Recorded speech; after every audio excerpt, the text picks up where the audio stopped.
নমস্কাৰ এই মুহূৰ্তত পিএম কিষাণ আঁচনিলৈ দিবলৈ ওলাইছো বিগ ব্ৰেকিং নিউজ। যিসকল মানুহৰ নাম পিএম কিষাণ আঁচনিত অন্তৰ্ভুক্ত হৈ আছে সেইসকল মানুহে ভিডিঅ'টোত ক্লিক কৰিছে যদি অনুগ্ৰহ কৰি ভিডিঅ'টো স্কিপ নকৰি প্ৰথমৰ পৰা শেষলৈ চাই থাকিব, কিয়নো এইটো ভিডিঅ'ৰ মাজত পিএম কিষাণ আঁচনিৰ 16 নম্বৰ কিস্তি ধনক লৈ এখন ডাঙৰ আপডেট প্ৰদান কৰিম। তো যিসকল মানুহৰ নাম পিএম কিষাণ আঁচনিত অন্তৰ্ভুক্ত হৈ আছে সেইসকল মানুহে নিজৰ নিজৰ বেংক একাউণ্টত পিএম কিষাণ আঁচনিৰ 16 নম্বৰ কিস্তি ধন কেতিয়া লাভ কৰিব আৰু কোনবোৰ মানুহে লাভ নকৰে এই বিষয়ত আপোনালোকক বিস্তাৰিত জনাই দিম। অনুগ্ৰহ কৰি ভিডিঅ'টো স্কিপ নকৰি প্ৰথমৰ পৰা শেষলৈ চাব আৰু মোৰ চেনেলত নতুন হ'লে প্লিজ চেনেলটো সাবস্ক্ৰাইব কৰি মোৰ লগত থাকিব আৰু ভিডিঅ'টো ভাল লাগিলে অনুগ্ৰহ কৰি ভিডিঅ'টো শ্বেয়াৰ কৰি আপোনালোকৰ বন্ধুবৰ্গক চোৱাৰ কাৰণে সুযোগ প্ৰদান কৰিব।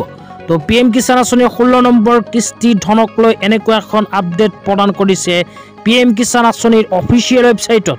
তো আপোনালোকে যদি অফিচিয়েল ৱেবছাইটত ভিজিট কৰে তেন্তে তাতে এনেকুৱাকৈ লিখা চাব পাৰিব, Honorable Prime Minister will release the 16th installment of PM Kisan scheme on 28 February 2024. তো ইয়াতে কোৱা হৈছে মাননীয় প্ৰধানমন্ত্ৰী ডাঙৰীয়া 16 নম্বৰ কিস্তি ধন কিন্তু অহা 28 ফেব্ৰুৱাৰী তাৰিখে হিতাধিকাৰীসকলৰ বেংক একাউণ্টত প্ৰদান কৰিব।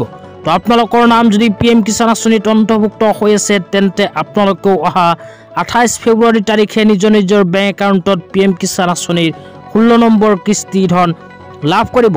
আৰু যিসকল মানুহে পিএম কিষাণ আঁচনিৰ ধন নাপায় সেইসকল মানুহে যদি পাব বিচাৰে তেন্তে কি কাম কৰিব লাগিব এতিয়া আপোনালোকক জনাই আছো। তো আপোনালোকে মোবাইল স্ক্ৰীনত চাব পাৰিছে এনেকুৱা এখন আপডেট চৰকাৰৰ ফালৰ পৰা আগতীয়াকৈ জাৰি কৰা হৈছে। ইয়াতে কি এলিজিবিলিটি ক্ৰাইটেৰিয়াৰ বিষয়ে কোৱা হৈছে, কোনবোৰ মানুহে লাভ কৰিব আৰু কোনবোৰ মানুহে পিএম কিষাণ আঁচনিৰ 16 নম্বৰ কিস্তি ধন নাপাব এতিয়া আপোনালোকক বিতংভাৱে জনাই আছো। তো প্ৰথম কথাটো হ'ল আপোনালোকে যদি পিএম কিষাণ আঁচনিৰ 16 নম্বৰ কিস্তি ধন পাব বিচাৰে তেন্তে আপোনাৰ বেংক একাউণ্টক আধাৰ কাৰ্ডৰ সৈতে লিংক কৰিব লাগিব। যিসকল মানুহে বেংক একাউণ্টক আধাৰ কাৰ্ডৰ লগত লিংক কৰা নাই সেইসকল মানুহে কিন্তু পিএম কিষাণ আঁচনিৰ 16 নম্বৰ কিস্তি ধন নাপাব। অতি শীঘ্ৰে বেংক একাউণ্টৰ লগত আধাৰ কাৰ্ড লিংক কৰিব লাগিব।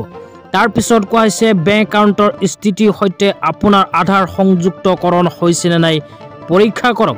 তো আপোনালোকে অতি শীঘ্ৰে বেংক একাউণ্টৰ লগত আধাৰ কাৰ্ড লিংক হৈছে নে নাই ষ্টেটাছখন চাই ল'ব। যদি হোৱা নাই তেন্তে আকৌ আপোনালোকে বেংক একাউণ্টৰ লগত আধাৰ কাৰ্ড লিংক কৰিব লাগিব। তাৰ পিছত 3 নম্বৰত কোৱা হৈছে আপোনাৰ আধাৰ সংযুক্ত বেংক একাউণ্টত ডিবিটিৰ সুবিধা সক্ৰিয় কৰক। তো আপোনালোকে যেতিয়া বেংক একাউণ্টৰ লগত আধাৰ কাৰ্ড লিংক কৰিব তেতিয়া আপোনাৰ বেংক একাউণ্টৰ ডিবিটি সুবিধাটো সক্ৰিয় কৰিব লাগিব। লগতে কোৱা হৈছে পিএম কিষাণৰ KYC সম্পূৰ্ণকৰণ। তো যিসকল মানুহে এতিয়ালৈকে পিএম কিষাণ আঁচনিৰ KYC কৰা নাই সেইসকল মানুহে কিন্তু পিএম কিষাণ আঁচনিৰ 16 নম্বৰ কিস্তি ধন নাপাব। তো আপোনালোকে যদি পিএম কিষাণ আঁচনিৰ 16 নম্বৰ কিস্তি ধন পাব বিচাৰে তেন্তে অতি শীঘ্ৰে KYC কৰিব লাগিব। তৃতীয়তে হ'ল লেণ্ড সিডিং। যিসকল মানুহে নিজৰ মাটিৰ তথ্য পাতিখিনি পিএম কিষাণ আঁচনিৰ লগত সংযুক্তকৰণ কৰিব লাগিব, অন্যথা পিএম কিষাণ আঁচনিত নাম থাকিলেও কিন্তু আপোনালোকে পিএম কিষাণ আঁচনিৰ ধন নাপাব।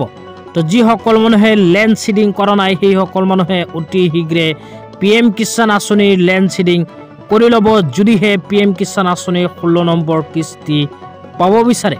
তো এই 3খন কাম যিসকল মানুহে এতিয়ালৈকে কৰা নাই সেইসকল মানুহে অতি শীঘ্ৰে এই 3খন কাম কৰি লওক যদিহে পিএম কিষাণ আঁচনিৰ 16 নম্বৰ কিস্তিৰ টকা আপোনাৰ বেংক একাউণ্টত লাভ কৰিব বিচাৰে। তো আজি ইমানেই। ভিডিঅ'টো চাই কেনে পালে নিশ্চয় কমেণ্ট বক্সত কমেণ্ট কৰি জনাই দিব। লগতে এনেকুৱা নতুন ভিডিঅ' সকলোতকৈ আগত পাই থাকিবলৈ অনুগ্ৰহ কৰি চেনেলটো সাবস্ক্ৰাইব কৰি মোৰ লগত থাকিব। তো ধন্যবাদ।